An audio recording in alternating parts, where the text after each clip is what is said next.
discretion is advised.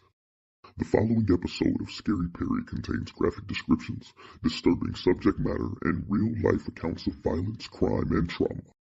These stories may be unsettling and are not suitable for children or viewers who are sensitive to graphic content. The content presented is for educational and discussion purposes only. We do not glorify violence, nor do we intend to exploit the victims involved. Listener discretion is strongly advised. If you choose to continue, brace yourself.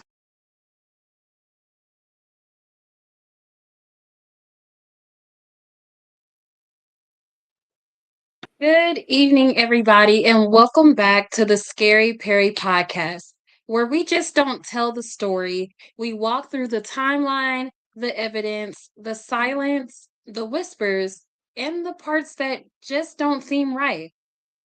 Tonight, we're talking about the death of 19-year-old Kenneka Jenkins, a young woman from Chicago who went to a hotel party in Rosemont, Illinois, and never came home.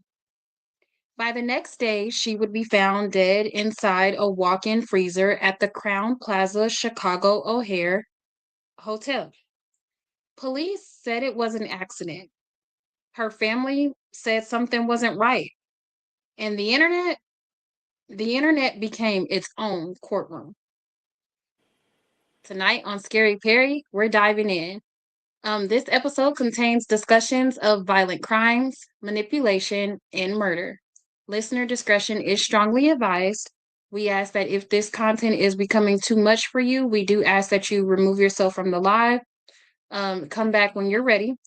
Also, to the family of the deceased, our grievances are with you during your time of grief and healing. We pray that you are able to get through this as quickly as you can. Alrighty. So let me go ahead and put up our show flyer here. Oh, that's the background. Alrighty, so this beautiful girl here, her name is Kenneka Jenkins, and she is known as the girl in the freezer, or Kenneka Jenkins, aka Forever 19. She was born in 1997 and she passed in 2017. We are doing this in a two-part episode because there's so much to unpack here. So I, your host, Perry T, along with your girl Marla B. And the B stand for about to break down this case because we leaving no stone unturned. I did good. Did good. Okay. So would you like to kick it off or would you like me to go ahead and kick it off? You can go ahead. Okay. So who was Kenneka Jenkins? Let's start. Kenneka Jenkins was 19 years old and she was from Chicago's West Side. She was young, social, loved by her family, and by all accounts, she had no idea that one night out with friends would become one of the most viral and controversial cases of the 2010s. She left home late on Friday, September 8th, 2017, reportedly around 11:30 p.m. and headed to a private party at the Crowne Plaza Chicago O'Hare Hotel in Rosemont, Illinois. The hotel was not some abandoned building. This was a functioning hotel near the Chicago O'Hare, so near the airport, full of hallways, elevators, kitchens, staff areas, cameras, guests, and security. And yet, somehow, Kenneka still vanished. So I remember when this case first broke news or broke social media news. I remember it like it was yesterday. Let's look back like it was yesterday. Did you look back? No. All right. Respect.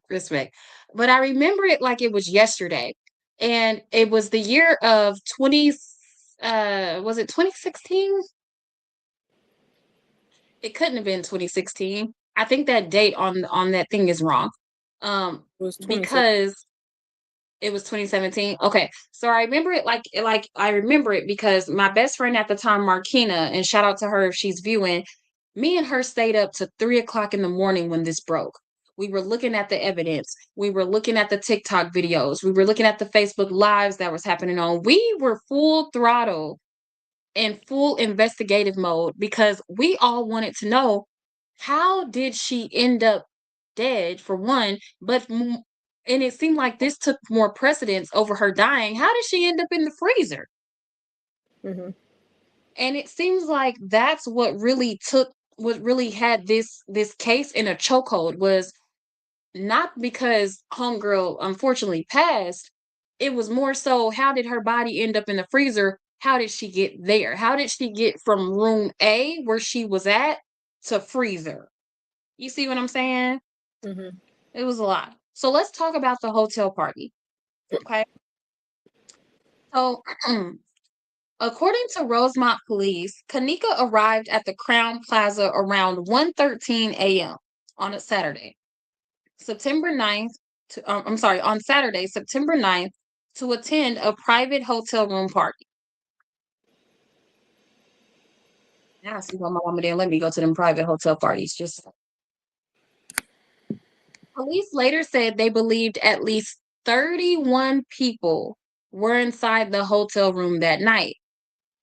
By September 15th, detectives had interviewed 25 people, with 16 confirmed to have been in the room, while they were still trying to identify others. That details matters because this case was not just about where Kenneka went, it was also about who was around her, who last saw her, who had her phone, and why her friends left the hotel without her. So, you got your picture glasses on? Mm-hmm. Okay. Picture this: a hotel room party, people drinking, music playing, phones recording, people going live, people coming in and out. It's loud, it's crowded. Everybody thinks somebody else is paying attention to other things. Then one person disappears, right? So we're picturing this. So picture this: we got a hotel, right? You, me, hotel, boom, hotel party. We kicking it. We kicking it. Go kick it. Go, Mila, kick it. No. All right. I'm kicking it. I'm kicking it. Okay. We kicking it. Hang on. I need to see if I can fix something real quick. Let me see. I don't know if it worked. Ready to go live. 1 second. Okay. I just kicked us live on Facebook. So we kicking it, right? We kicking it. We having a good time. Okay. So we're having a good time, and then our friends start to show up. So let's just say, so let's just say the network is there, other podcasts are there, our clique, the people that usually go out, the same people that's going to be at Pay My Body on June 20th, Father's Day weekend, come out. The same people that's going to be there are at our shindig, right? We kicking it, we having fun, and then out of nowhere, that one person disappears. They're not outside, they're not down the street, but they disappear inside the hotel. Isn't that kind of strange? Mm-mm. So I guess what would make it strange for me is how, in a room of supposedly 31 people, 31 people, does one girl go missing? What you mean? It's just like wandering off in the club. Okay. Okay, so she wandered off. Okay, I can see that. I can see that. Do you want me to go ahead and play, since you mentioned the wander? Actually, no, I can go ahead and I'm gonna read this part, and then I'm gonna play the CCTV from the hotel, okay? Mm-hmm. So the last known moments of Kenneka, the official timeline says that Kenneka was seen on CCTV exiting a lower level elevator at about 3:25 a.m. By around 3:32, she was last seen on surveillance moving through a first floor kitchen area. Police said footage and witness statements helped them trace her path from the hotel room to the kitchen. So though some exact steps were not captured because cameras were not located everywhere. I don't know, man. That's a little suspicious. But they also, her friends that she was at the party with, they also work there. Okay, so yeah, we got some conspiracy. Spit it out. I'm trying conspiracy theories. Spit that shit out. All right, respect. Anyway, there is surveillance of her wandering through parts of the hotel, but the public footage does not clearly show her actually entering the freezer. Mm-hmm. Okay. ABC7 Chicago reported that in more than 30 hours of surveillance video reviewed, you do not see her physically going into the freezer. And that right there is why people could not let this case go. Because when someone says she walked into the freezer, the natural question is, where is the video of that exact moment? And then the second natural question is, how did she get the damn refrigerator open? So the handle of the freezers, like when they have in hotels, it locks from the outside. So, but okay, so I hear you. But she was supposedly inebriated. I mean, drunk. I mean, like inebriated. you know why that is? Why that she was inebriated? Yeah, you know why she was so inebriated? I don't. Hold that thought though, so we can play the CCTV because I think I know where you're going with it. You don't. I don't. I never do. You want to tell me about it first and then I play the CCTV? No, not really. I'll do it after. Okay. Alrighty. So the first video I have is about 1 minute and 18 seconds. Okay. It's going to be somebody giving us a pretty much of a breakthrough or a walkthrough of her walking through. Okay.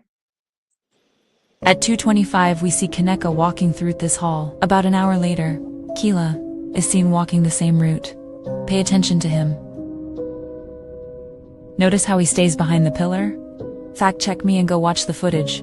He doesn't move from there. Now we see two of Kenneka's friends, acting like they are looking for her. Notice how Monifa has an extra pair of shoes in her hands, and how she stops exactly where Keela is.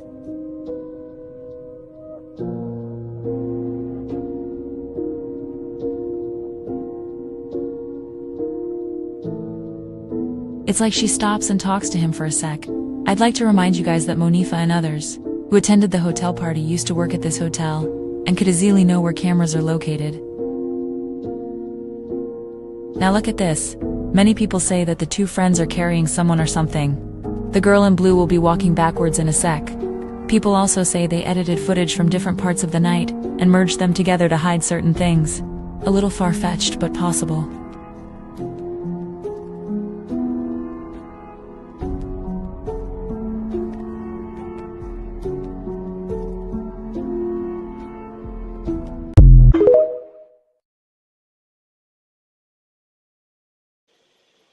Okay.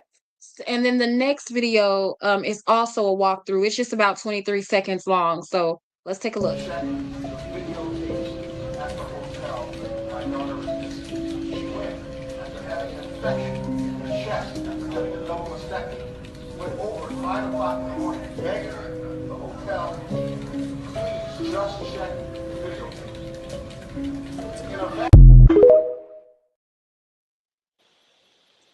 So the problem that I'm having with the hotel footage is there's other hotel footage that say that people are saying the boxes that are around her as she's walking are supposed to be other people. Here's my issue with that. Because for a minute I was with it. I'm like, okay, cool. I could see that they're redacting the video to protect the whatever, the innocence or whatever. But I thought about it. You saw, remember in that first video, we were able to see her friends and stuff in that video, and that other person, right? Mm. In the first video I showed, we were able to see the guy that walked down towards the pillar, and then we were able to see her friends that also in the video, in that same video. What Mhm. I couldn't seem to understand is in the other videos where she's walking through that hotel and is inebriated with the boxes around her, how that couldn't show that it was other people instead of us speculating, oh, the boxes that are close to her is someone else. Well, why didn't it show that it was someone else? You see what I'm saying? Because the videos was edited. Like if you see the videos of, if you seen the full videos, the time in the Hmm. top right hand corner changes. And in the first video, she had like 3 boxes around her. Hmm. So But I don't know. I still can't get behind as to one Rosemont Police Department does not have it in their budget to edit somebody out of a hotel security video. that's the thing. Hotel, they have access to the hotel footage, not not Rosemont Police itself, But the the hotel actual hotel. employees. Yeah, the employees, but And yes, if you, they have it's like access to the footage, but I can uh-huh. if you work there and you know where everything is, it's not really that hard or that unbelievable. Okay. Okay.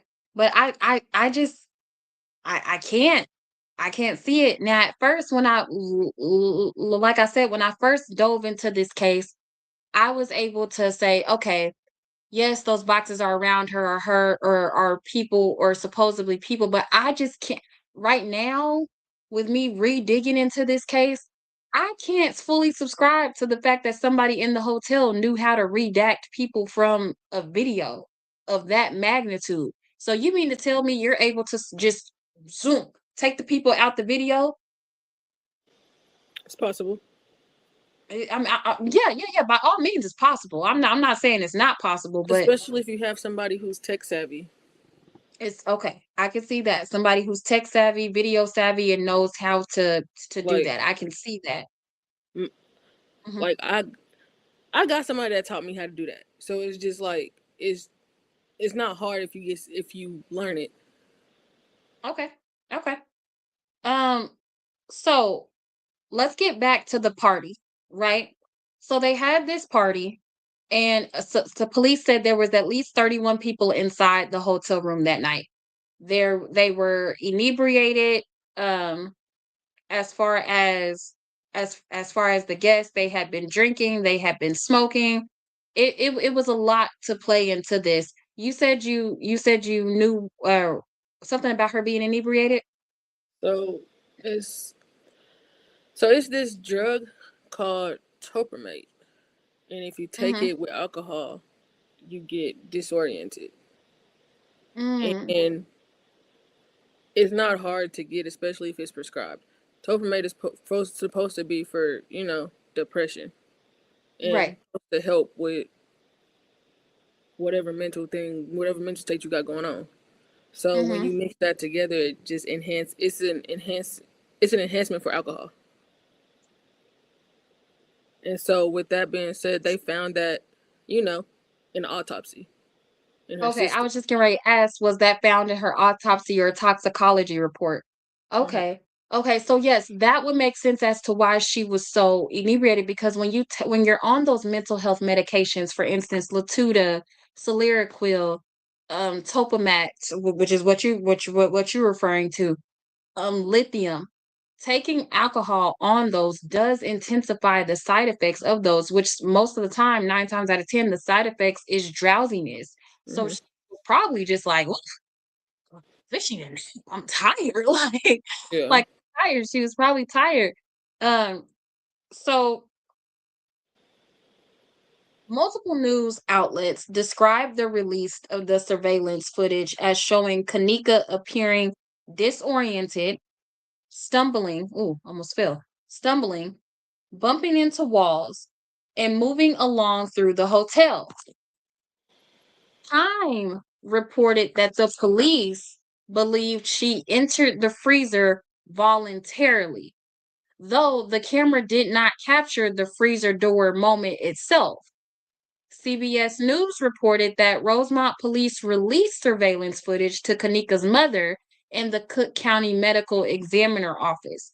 So they're saying that um that they have that footage of her entering into the freezer, but they only released it to Kenneka's mother and to the Cook County Medical Examiner.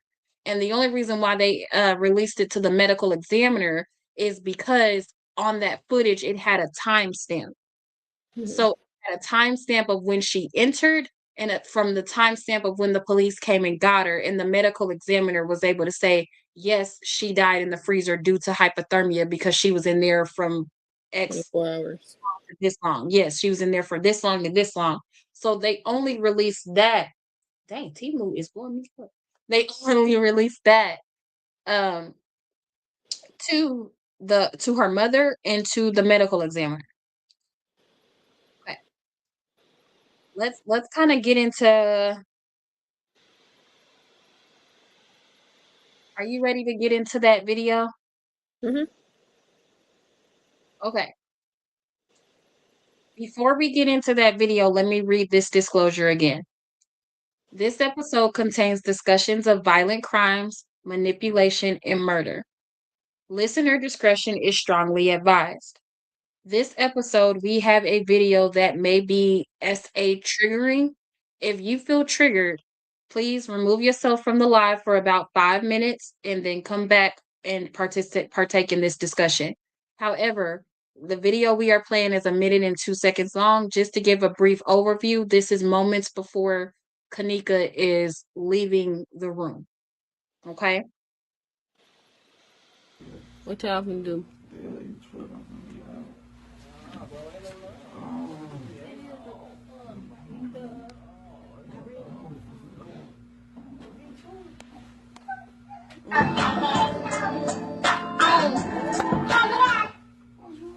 What the fuck?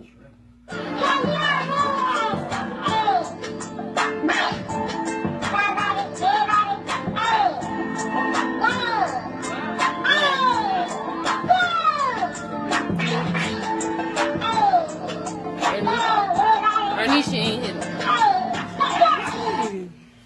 Is that the money for me? Check it out. Yeah.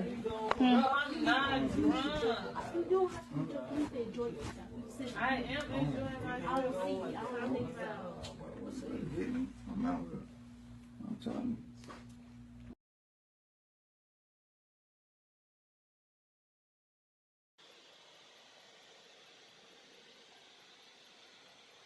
You want to go first? I mean, you can see through her glasses. For one, you can see through her glasses. You could hear her in the background saying, "I'm not drunk," and that she's having a good time. And I don't know, me being me, she's probably one of those people when she gets drunk, she gets quiet. Because she was already a quiet person. Yeah, she was outgoing and stuff like that, but that's around her friends. But when she gets drunk, she's probably one of those, people that just to herself. So people thinking something wrong with her and thinking, oh, she's not having a good time. She's not. If she's saying she's not drunk, she's not drunk. But you can hear her slurring her words. That's not what I was hearing. So I heard her say that. Besides the help me part, yeah. But I'm saying, like, after that. So since the video first dropped, that video, of course, was edited down for TikTok. When the original video came out, when she was on live, because I remember when that video dropped, her live dropped. In the glasses that she had, because they were reflective, you could see everything on that. Was edited. You could see her through those glasses. Everything that happened. Everything that was going on that other bed, and this was cut down for time purposes and TikTok purposes. Everything that was going on that other bed, mm-hmm. you could see happening in her glasses. You could hear her calling That's out. why she kept moving, because That's why she see kept her. moving, because you could see that and that's why you can also hear her say, "Turn the music up." Like in the original video, or like in this video, the music cuts out. She's like, "Turn that music on," or whatever she said. The music is louder. You can hear the music. You can hear the music audibly get louder. And then in the original video, I remember that somebody was turned down the music, and you heard Kenneka screaming. You heard her screaming, and her friend that was just in the glasses. And I don't even know why we're calling her her friend, because that hoe wasn't her friend at all. Her friend was turn the music back up. So can I let you know my theory and hear me out? Okay, Mm-hmm. Lila, are you ready for my theory? Mm-hmm. Okay. So we now know that some of the friends used to work at the hotel, right? Mm-hmm. I personally still think that some of the guys that came in that room, I think they may have still been working at the hotel and was able to get the room real cheap. I'm almost for certain. Now, I think the payment for the room was Kenneka. Mm-hmm. I think the payment for the room was Kenneka. Damn.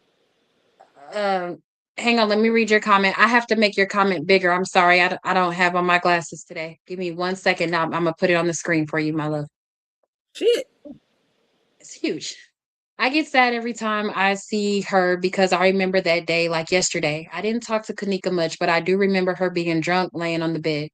I remember her friend coming to get her, saying they were leaving, then coming back into the room a few minutes later, saying she was gone. Everybody kept partying, but that memory has stayed with me ever since. I'm sorry about this case. That's heavy. That's very, very heavy. Um, wow. So yes, so back to that video. It's it's it's one of those things where I'm sorry, back to my theory. I feel like that conspiracy theory here, Kenneka was the payment for the room, and she didn't know it. She didn't know it. I can't. So, I can't subscribe to that. I kind of, it's my theory, so I'm gonna subscribe to it. Dang it, I kind of can, because, like, in a sense, it makes sense. It makes sense. How is everybody lined up for it or whatever? The room is lined up. Everybody's there. She's inebriated. She's drunk. Why not go ahead and let me piece her off and we call it even? You see what I'm saying? Mm-hmm.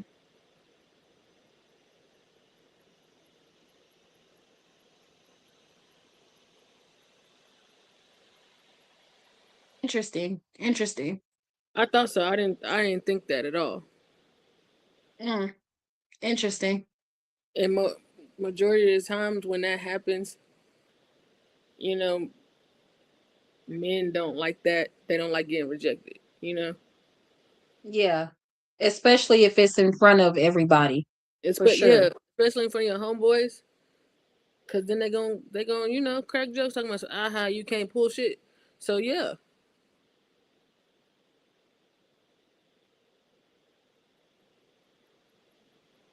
Sorry, just bear with me one moment.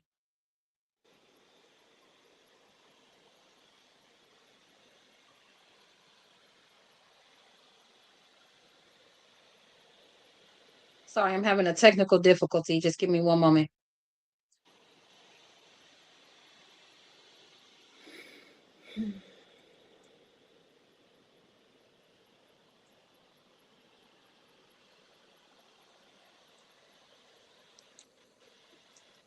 Okay, I think I fixed it. All right. So let's get into the part where the friends call to her mother. Let's get into that, okay? This is where the emotional weight hits. According to later reporting, According to later reporting and lawsuit details, Kenneka's friends contacted her mother, Teresa Martin, around 4 a.m., saying they could not find her. AP later reported that according to the lawsuit, friends alerted Martin that Kenneka was missing around that time. Kenneka's mother went to the hotel, but according to reports, there were delays and confusion over when police could act and when footage could be reviewed and released, and whether she had to be officially reported missing first. Police timeline says Rosemont Public Safety received a call from Teresa Martin at 7:14 a.m. saying she could not find her daughter. A missing persons report was later filed at 12:46 p.m. by Kenneka's sister. So, now imagine being a mother. Your daughter goes to a party. Her friends call and say, "We can't find her." They have her phone, they have her keys, but they don't have her. And every hour that passes, something in your stomach tells you that this is not normal. That's scary. Mm-hmm. That's scary. That's beyond scary. That's beyond scary. I think what excuse me, if I can't get it out. Jesus.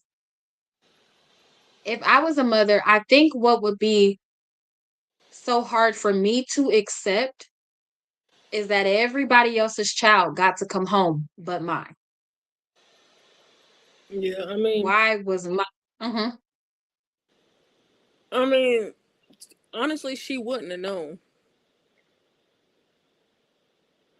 Honestly, she wouldn't have known because Thank you. had her homegirls not called her mama and said, "Hey, did she make it home?" She wouldn't have known.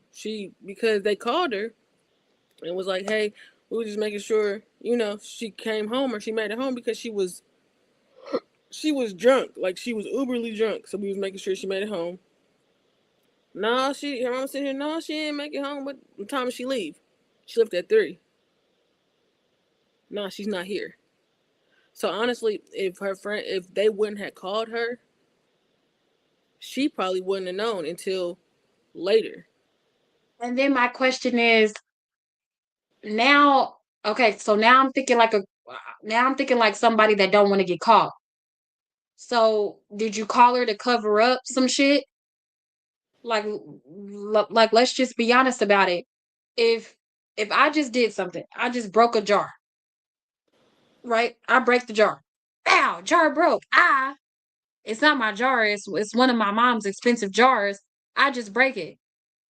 I call her, "Hey, have you seen that jar? I'm trying to put something in it and I can't find it." Knowing I just broke it, but I'm putting myself out of the clear of it. Mm-hmm. Meanwhile, I done picked up all the evidence, done threw it away, and she don't even know it. She in there looking for an invisible jar. It's broke. Same thing here. She's gone. Kenneka's gone. We've lost Kenneka. We don't know where she's at, right? Mm-hmm. We don't know where she's at, and I can't say that if they were involved or not. Allegedly, she ended up in the freezer on our behalf, right?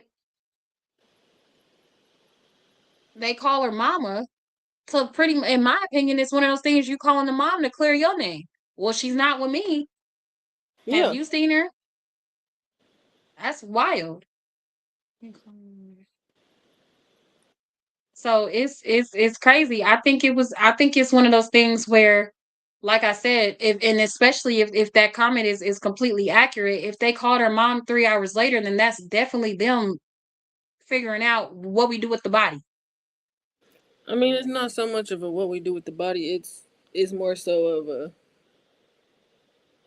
In my opinion, it's not that. Yeah, I feel like it's Mhm. them, making it seem like they was being good friends. Yeah, that's what I'm saying. So they're trying to shift the blame because essentially, if I call if I call your mom and I'm over here, is Mila home? I haven't seen her. The first thing your mom is gonna say is, "Why haven't you seen her? Y'all was at the party together. Why didn't y'all leave together? Why did she leave by herself? Why is she by herself?" You know, that's Mhm. the first in my mind. That's the first. Well, in one because I know your mom. That's the first thing that's going to come up of is why. Yeah. Why? And I'm pretty sure that her mom, when they called, well, I'm not pretty sure because I went on the phone, but I'm almost shit for sure certain that when they called her mom, she probably said, "Well, why isn't she with y'all? Where did she go? What do you mean you haven't saw her? That's weird."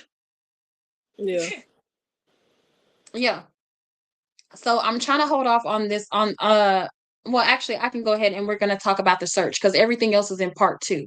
Okay. So before we get into the search, I'm gonna go ahead and do some paratisements. Yeah, because they didn't call it. Yeah, because if they didn't call, it would have seemed more fishy. Agreed. Agreed. Mm-mm. I I'm think it would supposed have. to that. Especially I if they think it. don't have, if Mhm, they don't have that relationship or rapport with somebody's parents, mhm, of already calling like, "Hey, we finna, we're leaving the club. I'm going mhm. home. She's supposed to be coming home. I'm not with her between this time and whatever time we dispersed from each other at this time. So what happens after the fact, or what happens with her, what she does, I wasn't with her. But but but what's trying to be understood is we got to cover our ass. But that's the thing. So we're gonna call her mom and we're gonna say, "Have you seen her?" We haven't seen her because oh, Terry Hudson the show said, um, if they didn't call, it would have been more fishy on them. They would have looked more like suspects for not calling and reaching out like, "Hey, we haven't seen her. Did she make it home?" No, And because last time either way it go, they was gonna be suspects. Either if they told her or not. It's not about, uh-huh. covering your own ass. Because if that was the case, everybody would be in there covering their ass, not just you know. And I think they were because the police interviewed because it's like they said there were 31 people supposedly in that hotel room that night. Allegedly 31 people. Of that 31 people, right? Mhm. 16 of them were interviewed. 16 of them confirmed that there was 31 people in that hotel, at least 31 people in that hotel room, and all of us saw that girl at least one time. Yeah. I'm covering my ass. Hey, I have no idea where your daughter is. Not only do I not only do I have no idea, like for instance, if me and you went to that party, we don't know Kenneka from a can of paint. However, we do know at the end of the night some girl came up missing. I'm saying around with the homegirls, hey, did you find your homegirl? Let's call her mama. I'm not saying Hey, that. huh? I'm not saying that. I'm not I'm asking saying another I'm saying bitch. let's call. I'm not asking another bitch, "Hey, you call your homegirl's mama." I mean, yeah, we not close knit like that, but it's like, just because I came to the party, I'm not finna check for you to call your homegirl's mama. That's none of my business. Because if that's the case, I'm essentially, you know, babysitting. Uh-uh.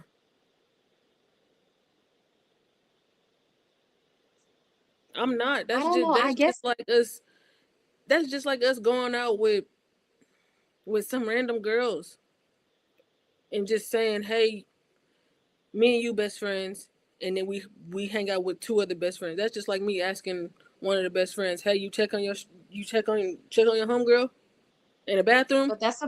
but that's something I would do. See, I would do that because in that situation, I'm observant, right?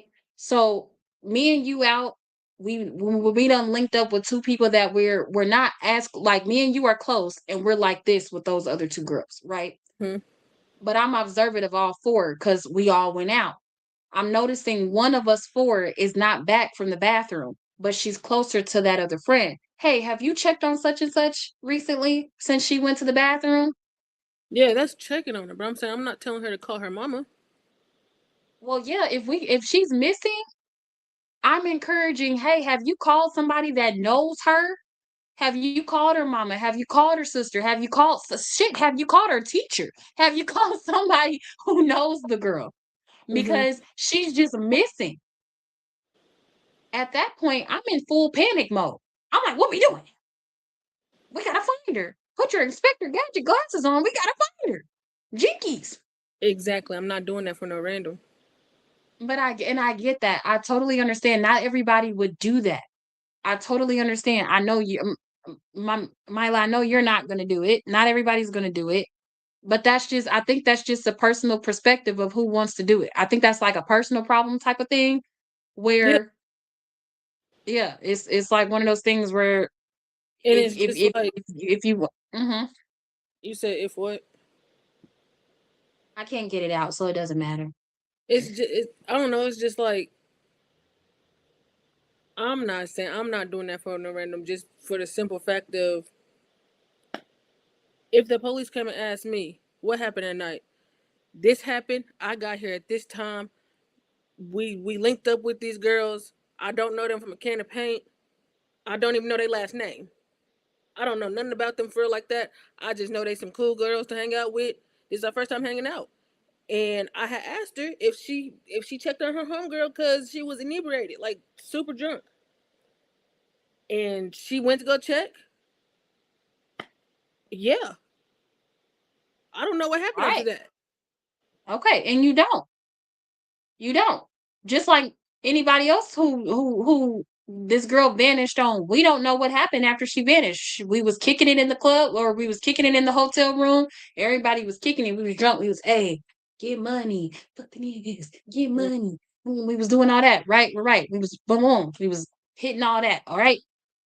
She vanished. We don't know what happened to her from here to there. Mm-hmm. I'm not playing Hiri. I'm not playing hero, but if we close, I'm gonna call the closest person to you in your family that I know. So this is how I know that they were close because she had that girl's phone, right? Mm-hmm. Let's keep it a whole stack band or whatever you want to call it in between. You ready? Mm-hmm. The year was the year when all this broke was 2017. Everybody had a damn passcode on their phone. Mm-hmm.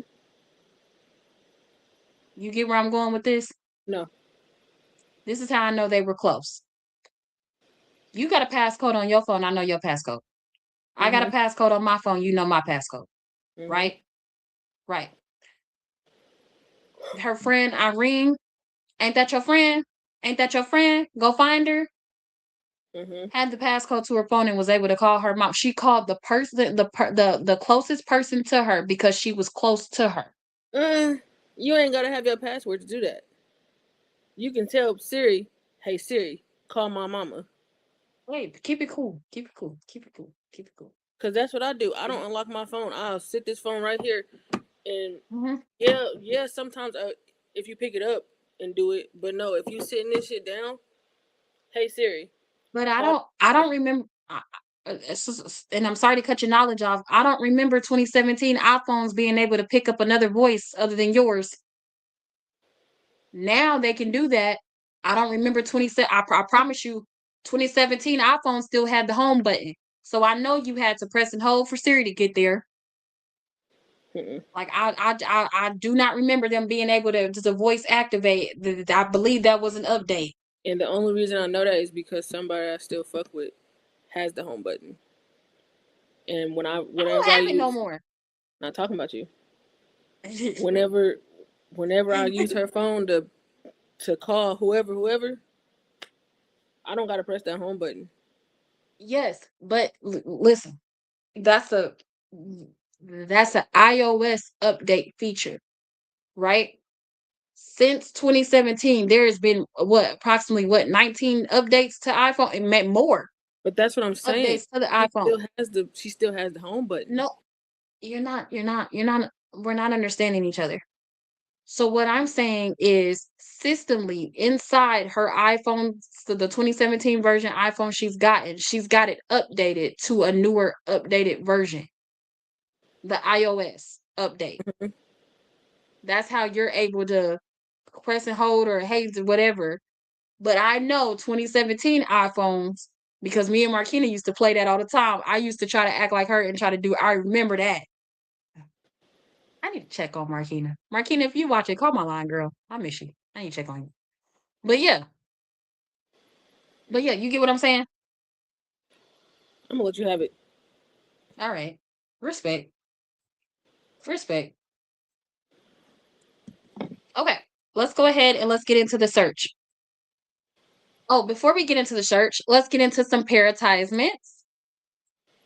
Paratisements are part of the show where we advertise local events and local things that are happening around the Kansas City and surrounding cities of Missouri area in Kansas.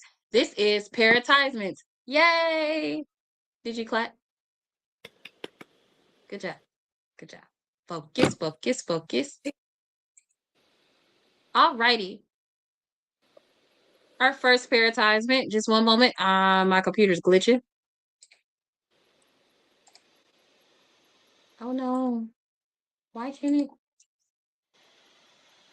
I don't think we're gonna have paratisements tonight. Let's see.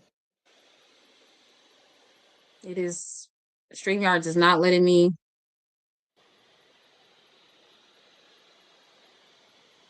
Okay, so for the first paratisement, we have the June 20th. It is Paint My Body, hosted by Rashida Jaree. I'll put the link, I'll put the photo in the comments on Facebook so you guys can see the flyer. It is hosted by Rashida Jaree. It is, I believe it starts at 8 p.m. It is on 12th Street. I'll put the flyer in the comments. Secondly, we have the Get It Off Your Chest podcast kickball game. That is on June 21st. All this stuff is happening Father's Day weekend. So fathers, come get out, have some fun, come paint on some bodies on Saturday. Then on Sunday, come play some kickball with concessions by yours truly. Treat me crazy, because the treats make you go crazy.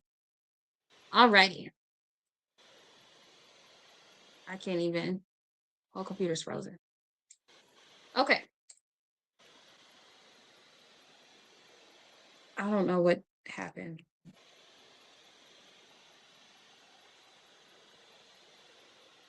Okay. Let's go ahead and let's get us together and wrapped up. So the search. After the missing person report, police officers responded to the hotel.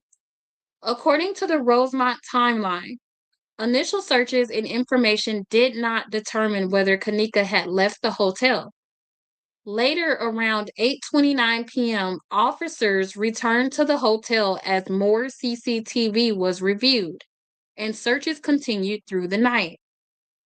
Her body was found by a hotel employee around 12:25 a.m. on Sunday, September 10th. She had been missing for roughly 21 hours, from the time police believe she entered the freezer to the time she was found. The lawsuit later argued that if hotel staff had properly monitored cameras or searched the property, Kenneka could have been found sooner. By the time Kenneka was found, it was too late. The hotel freezer had become the center of a national mystery. But part two is where things get even heavier. We talked the autopsy, the toxicology report, the social media videos, the freezer door, the lawsuit, and the question that still haunts this case today. Did Kenneka Jenkins walk into the freezer alone, or did something happen before she got in there? Mila, before I close this out, do you have any additional things that you would like to say regarding this case? Mm-mm. Okay. Alrighty, well, if there is nothing further, make sure you guys tune in next week as we talk part 2 of the Kenneka Jenkins case, where again we're going to be talking the autopsy, the toxicology report, the social media videos, the freezer door, the lawsuit, and the haunting questions of the case. So again, it's your girl Perry T, and The girl Milo B. And the B stands for beating down this case, and we'll be back next week.